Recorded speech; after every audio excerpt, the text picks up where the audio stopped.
오늘 우리에게 주시는 하나님의 말씀은 구약성경 시편 126편 1절부터 6절입니다. 하나님의 말씀을 봉독하겠습니다. 이 말씀을 통해 하나님의 음성을 들으시기 바랍니다.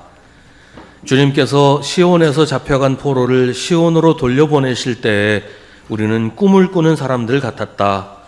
그때 우리의 입은 웃음으로 가득 찼고 우리의 혀는 찬양의 함성으로 가득 찼다. 그때 다른 나라 백성들도 말하였다. 주님께서 그들의 편이 되셔서 큰 일을 하셨다. 주님께서 우리 편이 되시어 큰 일을 하셨을 때에 우리는 얼마나 기뻤던가. 주님, 네겝의 시내들에 다시 물이 흐르듯이 포로로 잡혀간 자들을 돌려보내 주십시오. 눈물을 흘리며 씨를 뿌리는 사람은 기쁨으로 거둔다.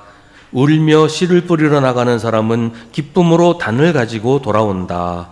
아멘. 이것은 하나님의 말씀입니다. 왕년에라는 말이 있지요. 지나간 날에 이런 뜻인데, 주로 내가 옛날에 얼마나 잘 나갔는데 라고 말할 때 왕년에라는 말을 씁니다.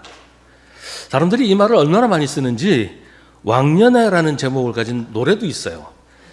인터넷에 찾아보니까 왕년에라는 제목을 가진 노래가 3개나 되더라고요. 사람들이 그만큼 이 말을 많이 쓴다는 얘기겠지요. 사람들이 왕년에라는 말을 하는 건 지금은 그때만 못하기 때문입니다. 지금 내가 옛날보다 훨씬 더 잘 나간다면 왕년에 타령할 필요가 없잖아요. 지금은 내가 당신들 보기에 별 볼 일 없지만 내가 왕년에는 이렇게 잘 나갔었다. 지금 내 이 모습을 가지고 나를 판단하지 마라. 옛날 같았으면 넌 나 만나지도 못해. 이런 뜻으로 왕년에라는 말을 씁니다. 근데 그렇다고 해서 과거가 그냥 흘러가서 사라져버리는 건 아니죠. 우리의 과거가 지금의 나와 아무 상관없는 무의미한 시간은 아니라는 거예요. 흔히 역사는 과거를 공부하는 학문이라고 생각을 하는데, 사실 역사학의 관점은 과거가 아니라 현재와 미래에 있습니다. 역사학의 관심은 과거가 아니고 현재와 미래에 있습니다. 지금 일어나고 있는 일들을 이해하려면 과거에 어떤 일이 있었는지를 알아야 되니까 역사를 공부하는 거예요. 과거가 현재에 직접적인 영향을 미친다는 겁니다. 근데 이건 과거와 현재뿐만이 아니고 미래에도 연관이 있어요.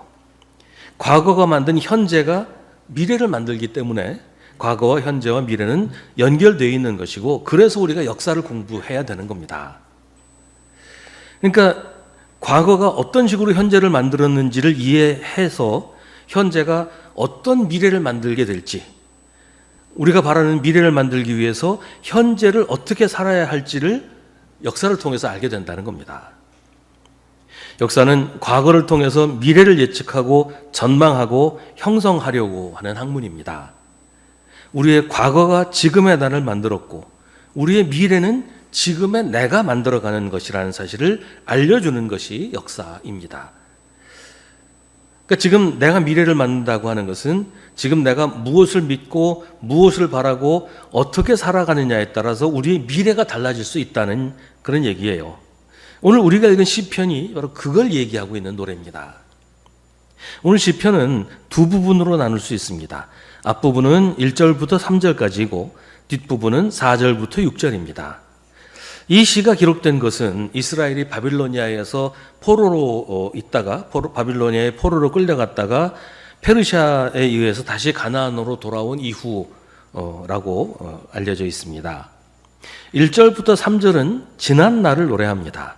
주님께서 시온에서 잡혀온 포로를 시온으로 돌려보내실 때에 우리는 꿈을 꾸는 사람들 같았다. 과거이입니다.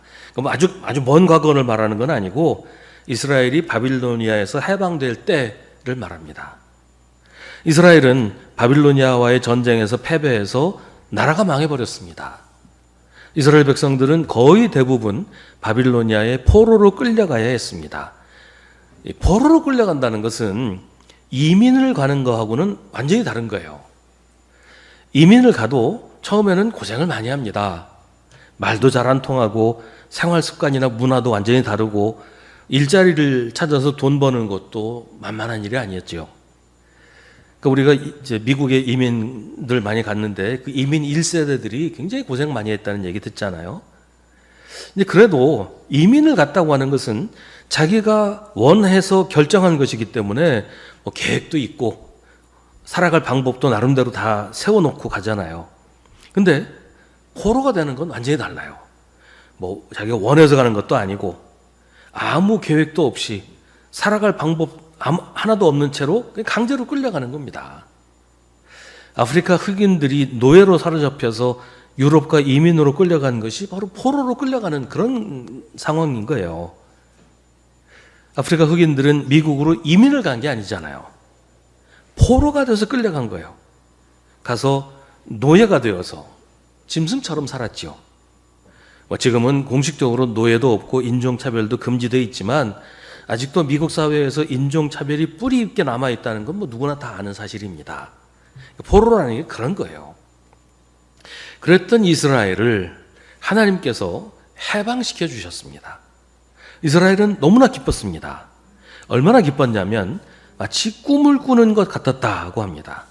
그들의 입은 웃음으로 가득 찼고 그들의 혀는 찬양의 함성으로 가득 찼습니다. 이게 그냥 이스라엘 사람들에게만 해당되는 일이 아닌 것이 다른 나라 백성들도 주님께서 그들의 편이 되셔서 큰 일을 하셨다라고 이야기를 할 정도였습니다. 그런데 시편이 이렇게 지난 날을 노래하는 이유는 지금의 상황이 녹록지 않기 때문이에요. 다시 돌아온 가나안의 생활이 너무 막막하고 고통스러웠던 겁니다. 지금 이스라엘이 처한 상황을 두 가지 측면에서 살펴볼 수 있는데요. 하나는 객관적인 상황입니다.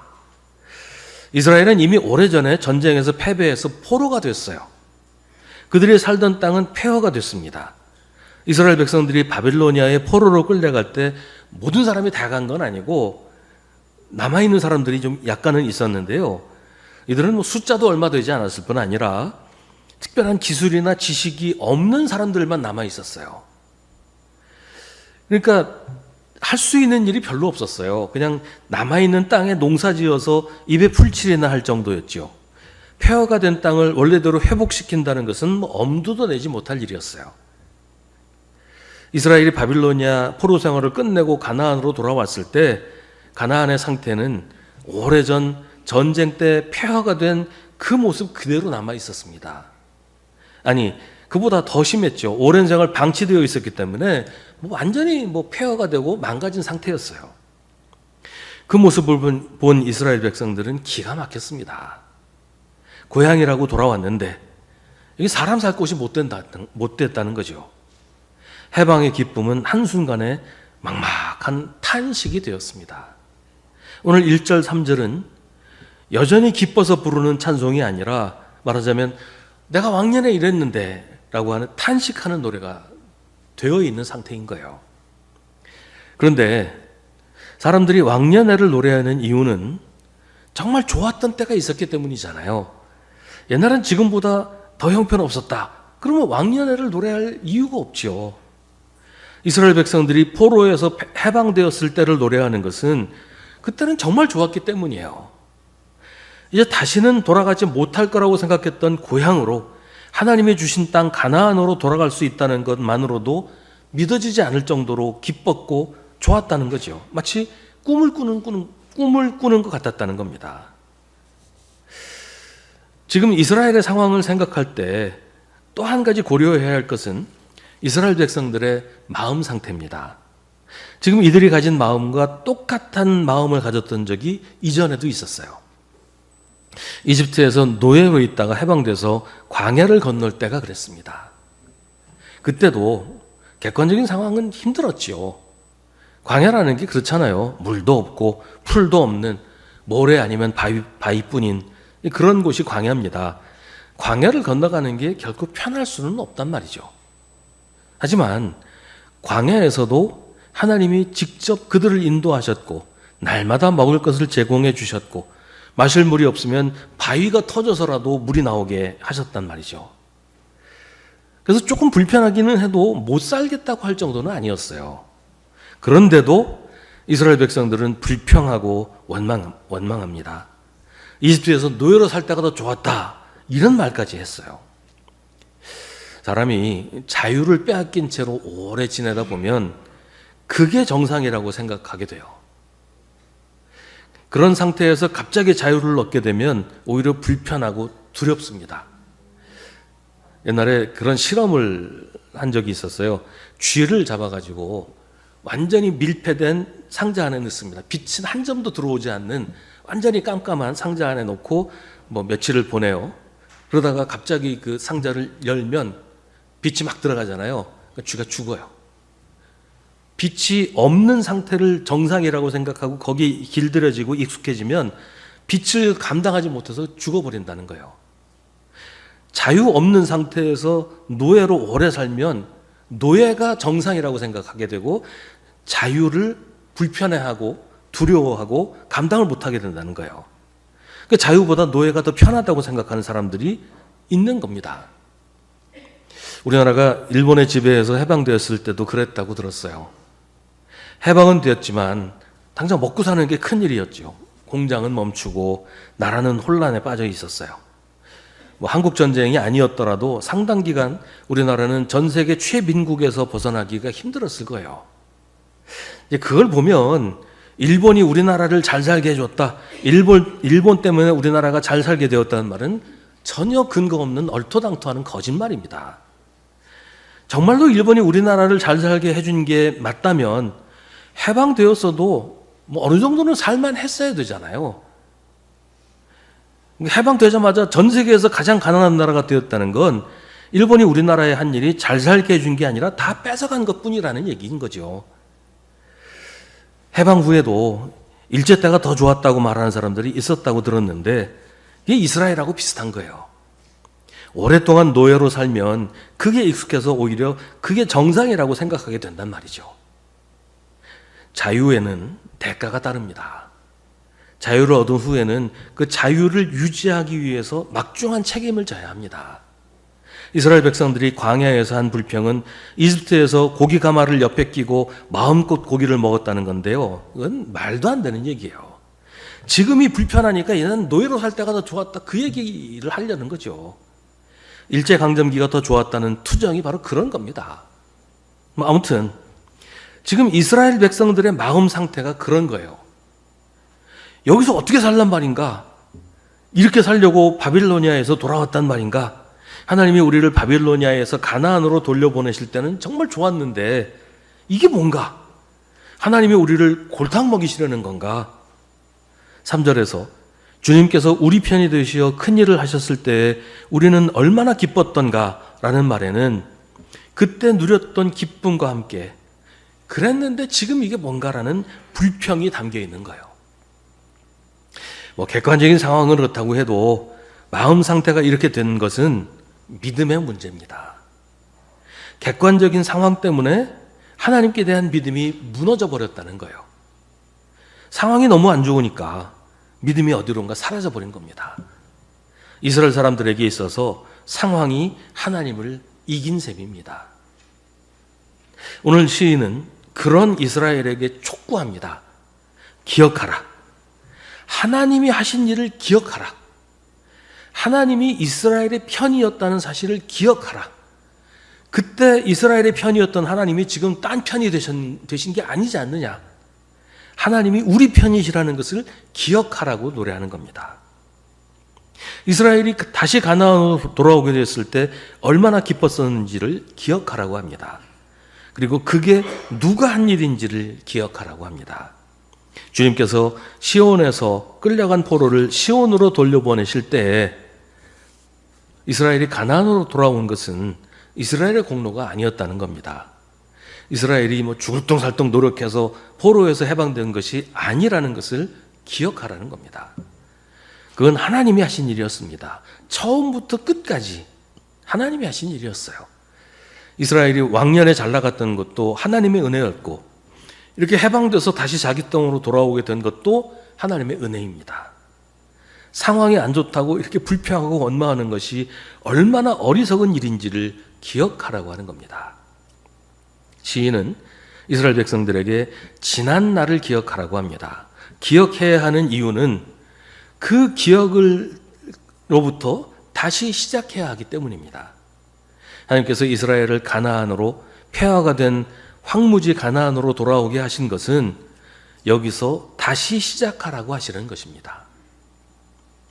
이스라엘을 지금 여기 있게 하신 분이 하나님이십니다. 하나님이 이스라엘을 포로에서 해방시켜 주셨습니다. 그 하나님이 이스라엘을 회복하게 하실 것을 믿으라고 시인은 노래합니다. 이스라엘을 해방시키신 하나님께서 이스라엘을 회복시키실 것입니다. 4절에 나오는 네겝이라고 하는 이 지명은 예루살렘 남쪽에 있는 지역입니다. 이 지역은 거의 1년 내내 비가 오지 않는다고 해요. 그러다가 씨 뿌릴 때가 되기 직전에 비가 쏟아져서 메말라 있던 시냇물이 거대한 물줄기가 되어서 온 땅을 적신다고 합니다. 그렇게 이제 비옥해진 땅에 씨를 뿌리게 된다는 거죠. 그러니까 네겝의 시내들은 1년 내내 메말라 있다가 씨를 뿌릴 때가 되면 흘러넘쳐서 씨를 뿌릴 수 있게 만들어 줍니다. 이스라엘 백성들은 그걸 알고 있었어요. 이미 경험했던 일이니까요. 과거에 그랬으니까 앞으로도 그럴 거라는 사실을 알고 있는 겁니다. 4절은 그래서 그냥 막연히 바라고 기대한다는 말이 아니라 주님께서 그렇게 해주실 것을 믿으라는 말이에요.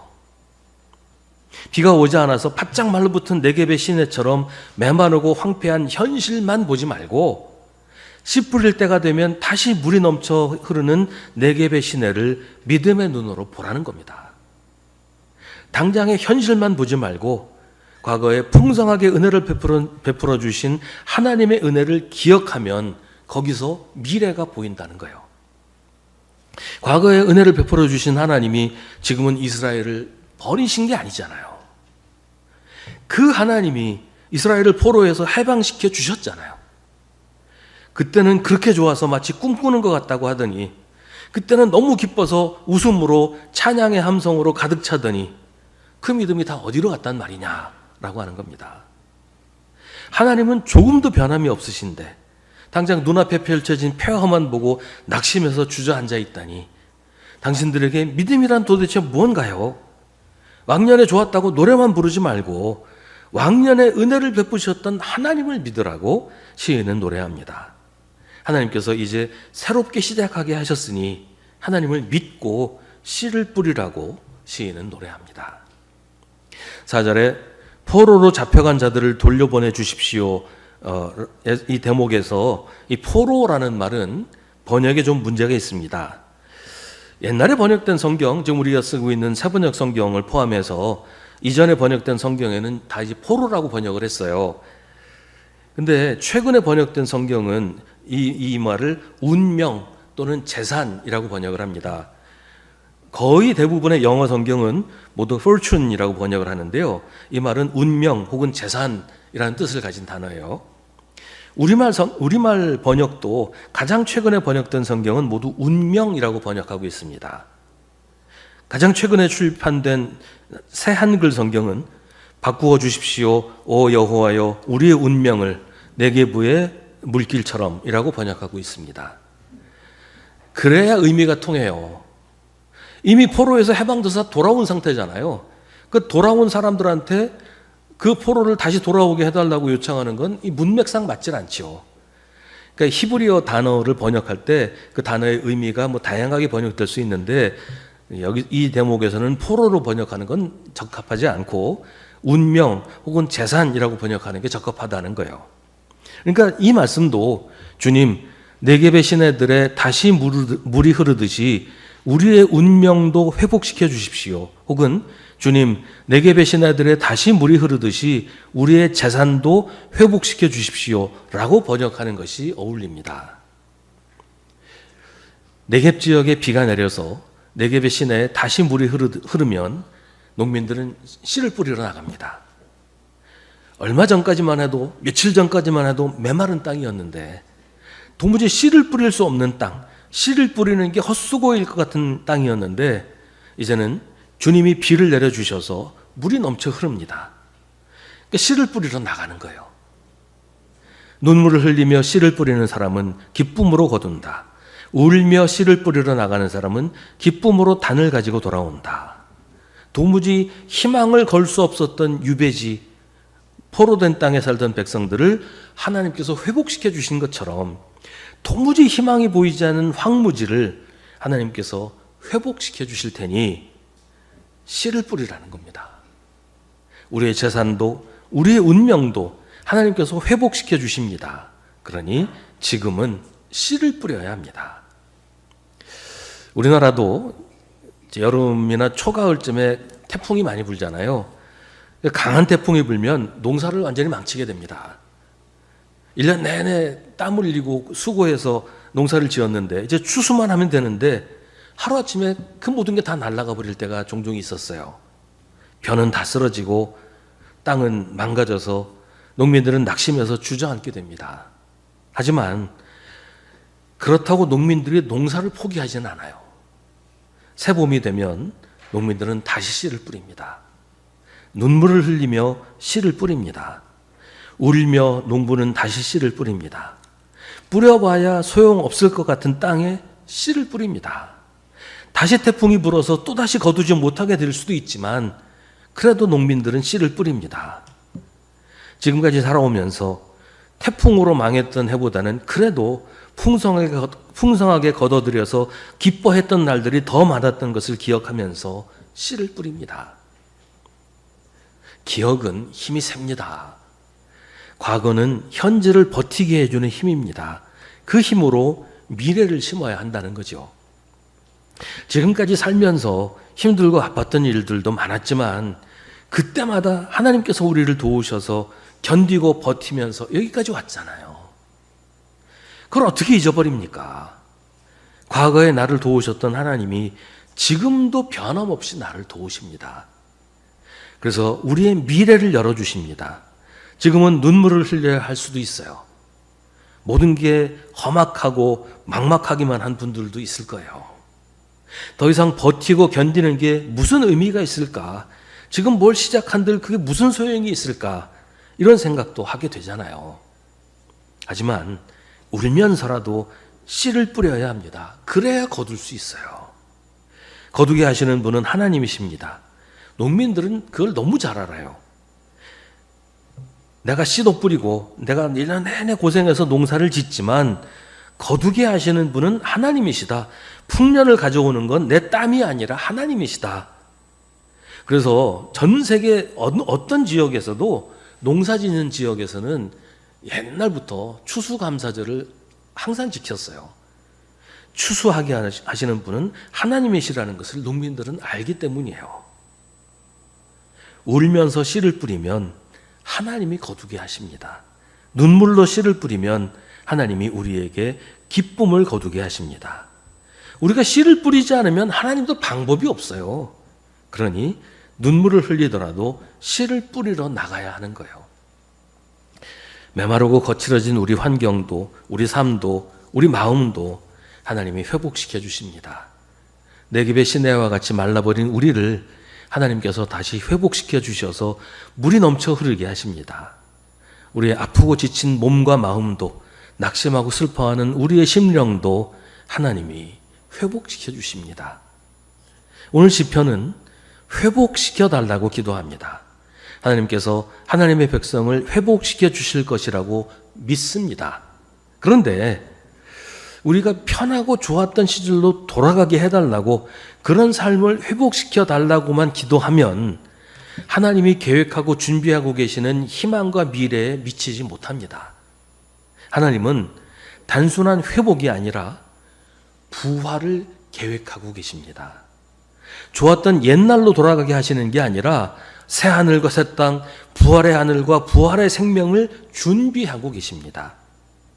좋았던 왕년으로 돌아가는 게 아니라 비교할 수 없이 복된 하나님의 나라로 우리를 인도하십니다. 하나님이 친히 우리와 함께 계시고 우리의 눈에서 모든 눈물을 닦아주시는 나라, 다시는 죽음이 없고 슬픔도 울부짖음도 고통도 없는 나라를 우리를 위해 준비하시고 우리에게 주실 것입니다. 누구에게나 아픔과 염려는 있게 마련이에요. 남들과 비교하면 별일 아닐 수도 있지만 걱정하고 염려하는 일들은 다 있습니다. 실망하고 낙심할 일들 누구에게나 있잖아요. 그래서 우리는 하나님을 믿는 겁니다. 하나님이 우리에게 새 날을 주실 것을 믿습니다. 지난날 우리를 도우셨던 하나님이 지금도 나의 편이 되셔서 나와 함께 계시고 나를 도우시는 것을 믿는 겁니다. 그냥 옛날로 돌아가게 하시는 게 아니라 우리에게 새로운 생명, 부활의 생명을 주시고 부활의 기쁨을 누리게 하실 것입니다. 사순절은 부활을 기다리는 절기입니다. 주님이 우리를 부활하게 하실 것을 믿으면서 우리는 사순절을 보냅니다. 눈물을 흘리며 씨를 뿌리는 사람, 울며 씨를 뿌리러 나가는 사람, 지금 어떤 상황과 어떤 상태에 있더라도 낙심하지 않고 포기하지 않고 믿음으로 사는 사람을 하나님께서 부활하게 하실 것입니다. 기도하겠습니다. 하나님, 저에게 믿음을 주옵소서. 지금까지 인도하신 하나님을 신뢰하고 의지하게 하옵소서. 지금까지 하나님이 우리의 주님이셨던 것처럼 앞으로도 영원히 변함없이 우리를 지키시고 인도하실 줄 믿게 하여 주옵소서. 지금 힘들고 지금 앞이 안 보인다고 낙심하지 말게 하시고 사방이 먹구름으로 뒤덮여도 그 위에서는 태양이 변함없이 빛나고 있다는 사실을 기억하게 하옵소서. 하나님이 우리를 사랑하시고 언제나 변함없이 돌보신다는 것을 믿고 다시 일어서게 하여 주옵소서. 예수님의 이름으로 기도합니다. 아멘. 우리 구주 예수 그리스도의 은혜와 하나님 아버지의 사랑과 성령의 사귐이 주님을 예배하는 사랑하는 주님의 자녀들에게 주님이 우리 편이심으로 우리도 주님의 편이 되어 살기로 결단하는 주님의 사랑하는 모든 백성들에게 언제나 언제까지나 함께 하시기를 간절히 축원하옵나이다. 아멘.